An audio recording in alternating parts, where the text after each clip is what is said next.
ঋষিকে দেখা দিতে আপনি স্বয়ং বুলুকে আবির্ভূত হয়েছেন। আপনার দর্শন পেয়ে আমার জন্ম সার্থক হয়ে গেল প্রভু, জন্ম সার্থক হয়ে গেল।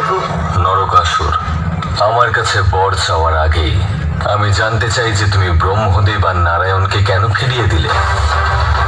এমন কি বর চাও যা তুমি আমার কাছ থেকেই পাবে, আর কেন? ব্রহ্মদেব আর নারায়ণকে অপমান করার কোনো উদ্দেশ্য আমার ছিল না প্রভু, কারণ আমি শুধু আপনারই ভক্ত। তাই অন্য কারোর থেকে বর চাইলে আমার তপস্যাকে অপমান করা হতো, যে আমি আপনাকে প্রসন্ন করতে পারিনি। আমার আরাধ্য তো শুধু একজনই, আর আমার আরাধ্য একমাত্র মহাদেব। আমি তোমার উত্তরে সন্তুষ্ট। বলো, কি বর প্রদান করতে পারি আমি? অমরত্ব তো আপনি দিতে পারবেন না মহাদেব, সেজন্য আমি আপনাকে দ্বন্দ্বে ফেলতে চাই না। তাই আমি সেটাই চাইব যা আপনি সহজে দিতে পারবেন। কোনো দেবতা বা অসুর যেন আমায় মারতে না পারে। আমার অনুমতি ছাড়া কেউ যেন আমার রাজ্যে প্রবেশ না করতে পারে, যাতে আমি ত্রিদেব আর মহাকালীর সব রকম আঘাতের হাত থেকে বাঁচতে পারি। এবারে আপনিই বলুন, আপনি কি আমায় এই বর দেবেন প্রভু? তোমার এই ইচ্ছা পূর্ণ হোক। কিন্তু বধ হইবে তোমার কেবল রানী। তথাস্তু।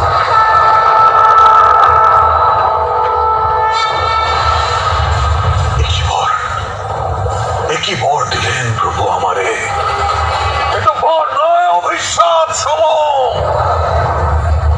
হে প্রভু, শেষে কি এক সামান্য নারী বধিবে আমারে?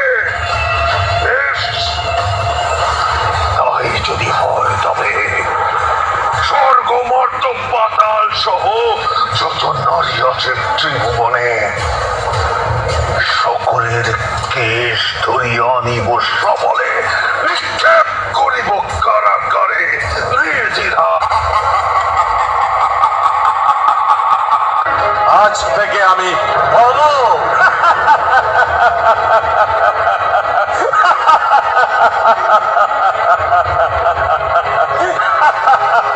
এবার সময় এসেছে পিতৃ হত্যার প্রতিশোধ দিতে।